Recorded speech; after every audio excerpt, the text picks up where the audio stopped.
안녕하세요. 최근에 임신부들 교육을 하면서 받았던 질문, 실제 사례 가지고 좀 소개를 드릴 텐데요. 첫 번째 한 번의 고민은 여가라는 거예요. 29주인데 여가기 때문에 당연히 의사 선생님께서는 수술해야 된다. 여러분들 어떻게 생각하세요?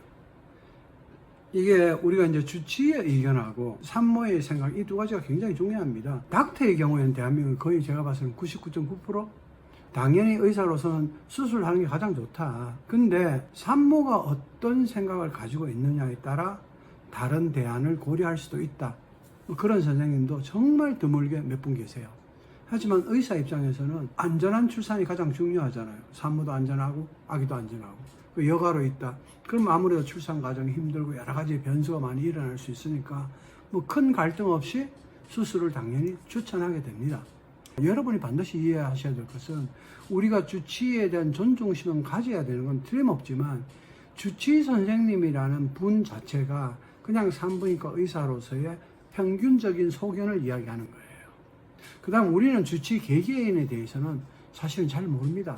객관적으로 그분을 이해할 수는 없어요. 우리가 판단할 수도 없습니다. 저의 주치의니까 당연히 신뢰하고 끝까지 함께 가는 거죠. 그분이 우리나라에서 얼마나 뛰어난 수술 실력을 갖고 있는지도 우리는 모릅니다. 그냥 닥터라는 입장에서 평균적인 실력을 발휘할 거예요. 맞죠?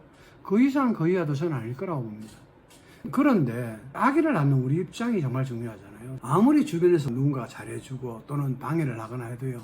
결국 출산은 최종적으로 수술을 하건 자연 출산을 하건 무통문만을 하건 출산은 결국 본인이 해야 되고 본인이 키워야 됩니다. 그렇기 때문에 우리가 어떤 방법으로 출산을 하더라도 너무너무 잘 알고 있어야 한다는 거예요.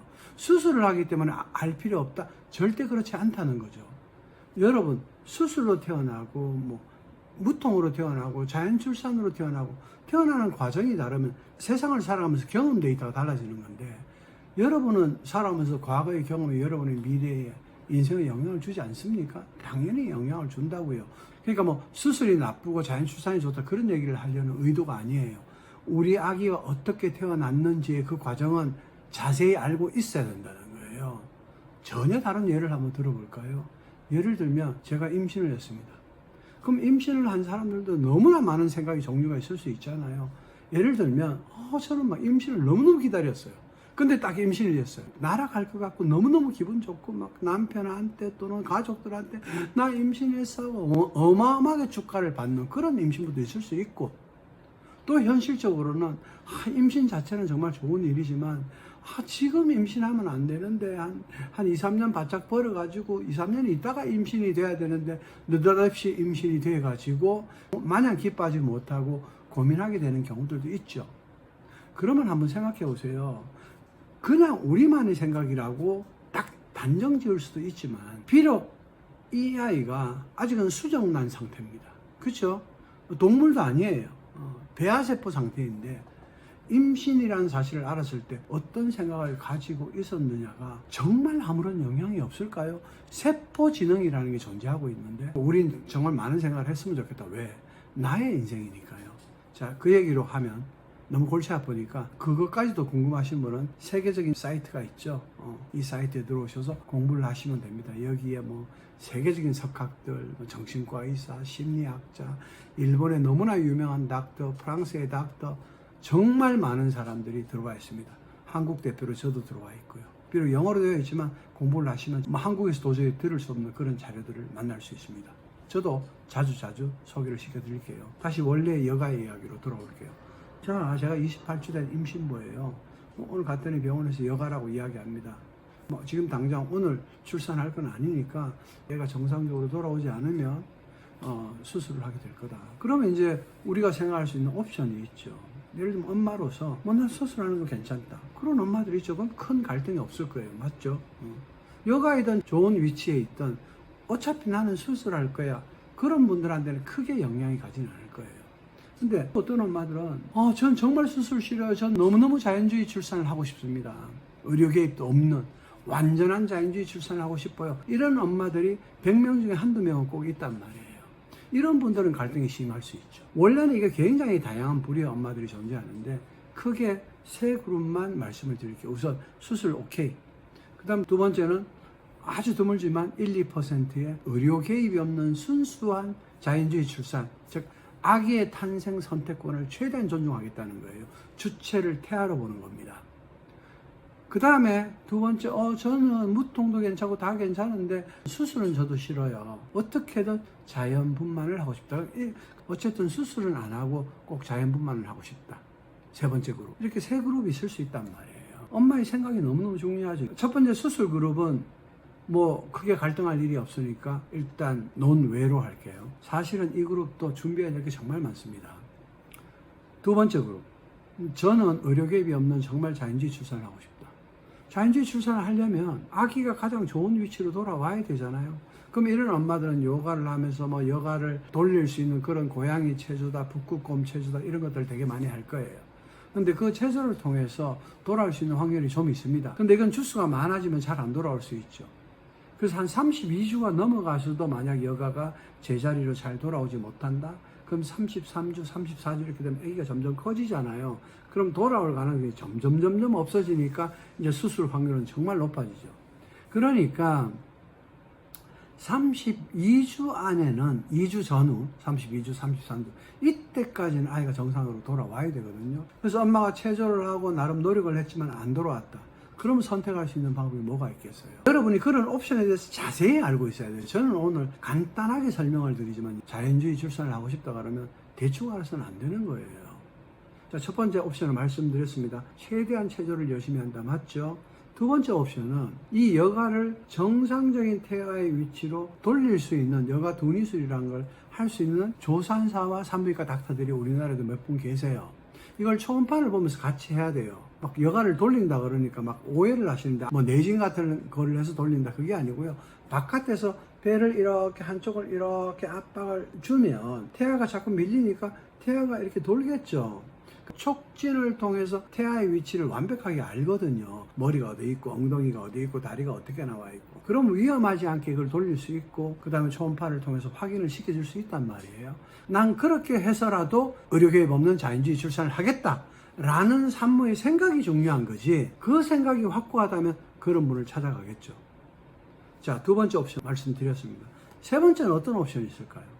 그냥 여가인 상태로 자연 출산을 할 수는 없나요? 그걸 할 수 있다고 이야기하는 조산사나 산부인과 의사를 만날 수 있습니까? 만약에 만날 수 있다면 그분한테 가면 돼요. 근데 제가 알고 있기로는 조산사는 있는데요. 산부인과 의사는 없는 것 같아요. 근데 프랑스로 가면 그런 의사들이 꽤 있습니다.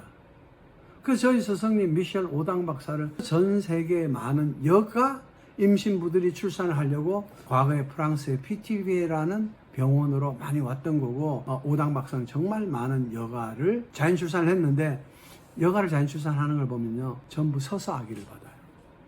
다음 기회가 되면 제가 그 영상도 보여드릴게요.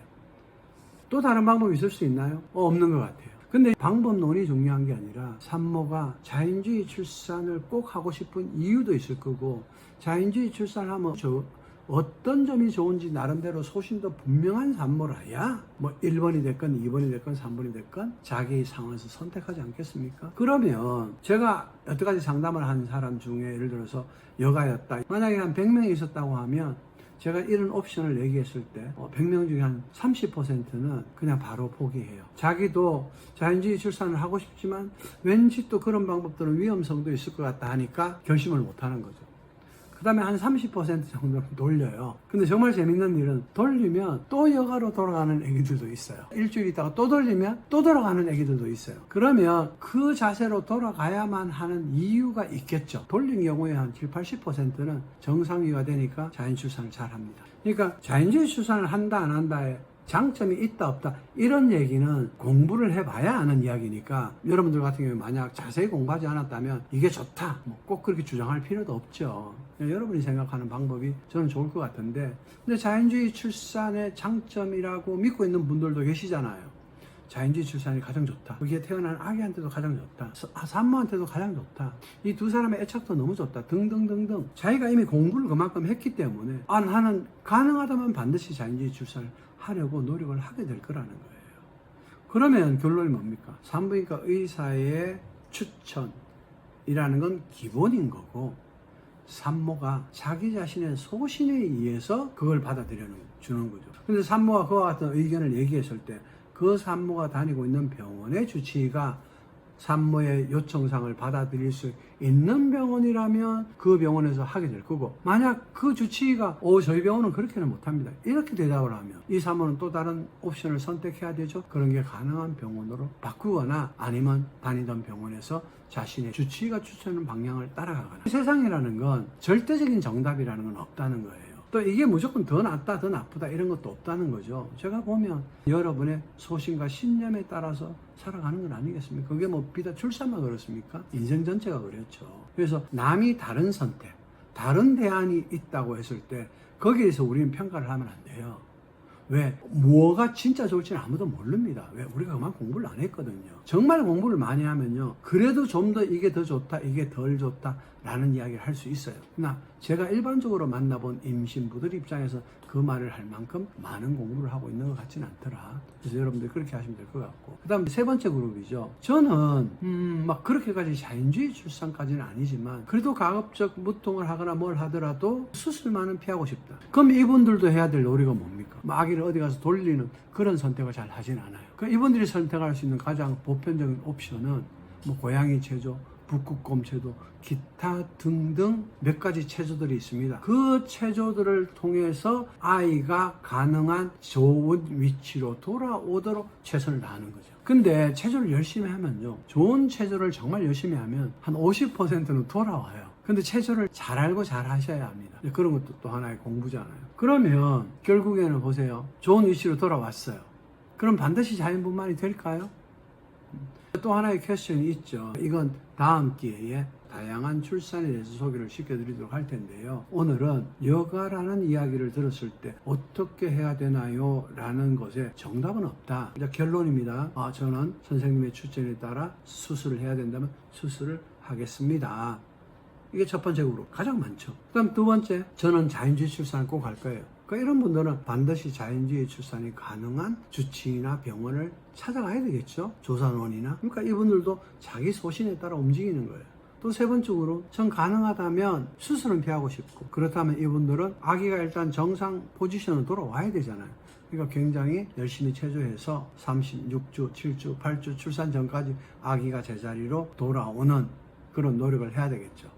근데 이제 그게 의외로 가능한 건 뭔가 하면, 여러분, 이게 엄마와 아기의 역할이 됐어요. 잠깐만 더 꿀팁으로 드리면, 여러분, 아기는요 본능적으로 자기의 생존의 문제가 걸려 있습니다. 이것보다 더 강한 힘이 없다는 거예요. 그러니까 아기는요, 자궁에 이렇게 공간이 잘 있잖아요. 그럼 어떤 특별한 이유가 없다면 아기는 가장 좋은 위치를 가려고 노력하는 건 본능적인 거예요. 그걸 믿어야 돼요. 그것보다 더 센 힘은 없습니다. 아니, 생존보다 더 강한 힘이 있을 수가 없잖아요. 그러면 아기는요, 뭐만 있다면, 공간적인 여유만 있다면 가장 좋은 위치를 찾아갈 거다라는 사실 자체를 엄마가 강하게 믿고 있어야 되고, 그건 아기가 하는 일이에요. 그럼 엄마가 해야 되는 일은 뭡니까? 제가 이미 힌트와 답을 드렸죠. 자궁 속에 내 아기가 움직일 수 있는 공간을 만들어주는 거예요. 그러니까 뭘 해야 되는 거예요? 체조를 해야 되는 거예요. 아무 체조를 하는 게 중요한 게 아니고, 말씀드린 북극곰 체조, 고양이 체조, 이 체조들의 특징이 뭔지 아세요? 네, 자궁 공간을 최대한 넓혀주는 체조예요. 그러니까 자궁에 여유 공간이 생기는 순간 누가? 태아가 어떤 위치로? 가장 좋은 위치로 갈 거라는 거예요. 그래서 여가다, 또는 뭐 여가가 아니고 정상이로 지금 태아의 위치가 있는 인부라 하더라도 항상 태아가 좋은 위치에 있게 하기 위해서는 엄마가 해야 되는 일은 늘 움직이고 복식 호흡을 통해서 항상 자궁 속에 공간적 여유를 만들어주고 산소를 잘 공급해주는 일이 엄마의 일이에요. 그럼 아이가 하는 일은 뭐냐? 당연히 애는 로테이션을 하면서 최적의 위치를 찾아가는 거예요. 이렇게 엄마의 일과 아기의 일이 딱 나눠져 있는 겁니다. 그러니까 엄마는 그냥 엄마의 일에 최선을 다하시면 돼요. 그 다음에 무통분만으로 출산했다, 그 다음에 뭐 수술로 출산했다, 그 다음에 뭐 자연주의 출산했다. 이 세 분들이 공통적으로 공부해야 되는 건 뭐냐? 이 아이가 태어날 거 아닙니까? 드디어 이제 출산은 지났는데 이게 자궁 속하고 바깥이 완전히 다르단 말이에요. 그럼 이 완전히 달라진 바깥에 왔을 때 우리 이 아기가 빨리 이 세상에 적응을 잘하고 안정하고 엄마하고 상호작용을 잘 하도록 도와줘야 되잖아요. 애기는 엄마가 누군지 모르는 상태니까. 그래서 우리가 태어나고 난 다음에 나온 그 순간부터 그래도 애가 이제 좀 자기 목도 잘 가누고 이제 엄마도 잘 인식하고 눈도 잘 보이고 두리번 고개 잘 돌리고 그런 정도가 되려고 하면은 생후 한 3개월 정도가 돼야 되니까 0에서 3개월, 즉 가장 급격한 변화기를 거쳐가는 이 시기를 어떻게 보낼 거냐, 즉 초기 육아를 어떻게 해야 되느냐, 그 이야기에 대해서 기회를 봐서 소개해 드리도록 하겠습니다. 여러분, 자, 오늘 제가 여가를 예로 들어서 여러분들한테 소개를 해 드렸잖아요. 여러분이 어떤 선택을 하셔도 좋아요. 그건 여러분 고유의 선택 권한이라는 거예요. 그건 존중돼야 돼요. 여러분이 수술을 선택하고 무통을 선택하고 자연주의 출산을 선택하고 전부 다 여러분의 선택입니다. 다만 그 선택이 여러분 혼자로 끝나는 건 아니고 여러분의 아기하고 그 관계가 이렇게 물려 있는 거잖아요. 사실은 여러분도 선택권이 있지만 태아도 엄밀하게 말하면 탄생 선택권이 있는 거 아니에요. 그러나 우리가 이걸 확인할 수 없고, 그래서 엄마가 자기 자신과 태아를 대신해서 선택했다고 보시면 되는 거니까 우리가 아기에 대한 책임은 있는 거죠. 그렇기 때문에 어떤 선택을 하더라도 태어난 이후에 이 출산법에 따라서 좀 어떤 차이가 있는지 이런 점에 대해서는 당연히 공부를 많이 하고 출산에 임하는 것이 너무나 기본적으로 당연한 엄마의 도리가 아니냐, 그게 제 생각이에요. 제 생각이 어떻게 부당합니까? 아니면 공감이 되십니까? 그래서 여러분들이 그런 정도의 공부는 하셨으면 좋겠다. 그리고 제가 아까 소개해드렸던 이 BTNH, 여기에 정말 세계적인 석학들이 다 가입되어 있습니다. 저 빼고 저만 석학 아니고 나머지 분들은 다 석학들이에요. BTNH라는 단어를 가만히 보세요. Birthing the New Humanity. 그러니까 인간성, 정말 인간다운 그 인간성을 가장 잘 보존한 채로 출산할 수 있도록 도와줘야 한다. 내가 임신 중인데 아기를 낳는다, 이런 차원이 아니라 인간의 출산이라는 것은 인간만이 갖고 있는 고유한 인간성이 있다는 거예요. 이건 어마어마하다는 거예요. 자궁 속에 있는 아기를 바깥으로 낳는 게 출산이 아니고 태어나서 100년을 살아가야 될 설계도가 자궁 속에서 대부분 만들어지는데 이 청사진을 최대한 잘 만들어서 출산을 하도록 도와줘야 된다. 뭐 그런 연구를 하고 있는 단체라고 보시면 됩니다. 그래서 수십 년 동안 이분들과 같이 공부해 왔고, 그래서 이분들의 그런 자료, 연구 결과들을 여러분들한테 소개를 해드리고 있는 거니까 산모와 아이를 위한 관점에서, 저는 산부인과를 위해서 일을 하는 사람이 아니에요. 저는 산모와 아기를 위해서 일을 하는 사람입니다. 여러분이 어느 병원을 다니시는지 모르겠는데 여러 병원 홈페이지 들어가 보세요. 들어가 보시면 분만법에 르바이의 분만법을 한다고 적혀져 있습니다.